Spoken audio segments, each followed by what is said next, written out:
நேற்றுக்கு ஒரு வீடியோ போட்டிருந்தேன், நிறைய பேர் அப்ரிஷியேட் பண்ணியிருந்தீங்க.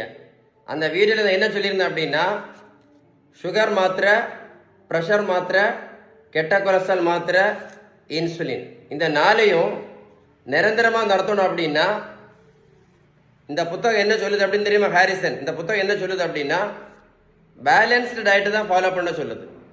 பேலன்ஸ்டு டயட், அப்புறம் நல்ல உடல் உழைப்பு, நல்ல தூக்கம், இந்த மூணுலேயுமே அந்த புத்தகம் சொல்லக்கூடியது வந்து பேலன்ஸ் டயட்டு தான் ரொம்ப ரொம்ப ரொம்ப முக்கியமாக சொல்லுது. ஏன் அப்படின்னா, நீங்கள் பேலன்ஸ்டு டயட்டு கரெக்டாக ஃபாலோ பண்ணீங்கன்னு வைங்களேன், பேலன்ஸ் டயட் கரெக்டாக ஃபாலோ பண்ணீங்க அப்படின்னா இந்த இன்சுலின் ரெசிஸ்டன்ஸ் சரியாயிரும் அப்படின்னு அந்த புத்தகம் சொல்லுது. எந்த புத்தகம்? மருத்துவத்தோட ஸ்டாண்டர்ட் புத்தகம், ஹாரிசன். அது என்ன சொல்லுது அப்படின்னா, யார் யார் பேலன்ஸ்டு டயட்டை ஒழுங்காக ஃபாலோ பண்ணலையோ, யார் யார் பேலன்ஸ் டயட் ஒழுங்காக ஃபாலோ பண்ணலையோ, எந்த மாத்திரையும் எந்த இன்சுலினும் என்னைக்குமே கண்டிப்பாக நடத்த முடியாது அந்த புத்தகம் சொல்லுது.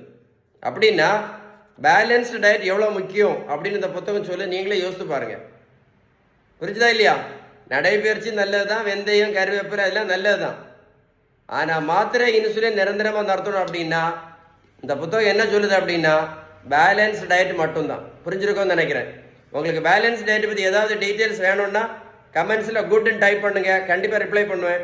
யாருக்காவது ஹெல்ப் பண்ணணுன்னு விருப்பம் இருந்தால் இந்த வீடியோ லைக் பண்ணி ஷேர் பண்ணிங்கன்னா உங்களுக்கு மட்டும் இல்லை, நிறைய பேருக்கு யூஸ்ஃபுல்லாக இருக்கும். ஏதாவது டவுட்ஸ் இருந்தால் இந்த நம்பரில் கண்டிப்பாக கால் பண்ணி பேசுங்க. Okay, stay tune.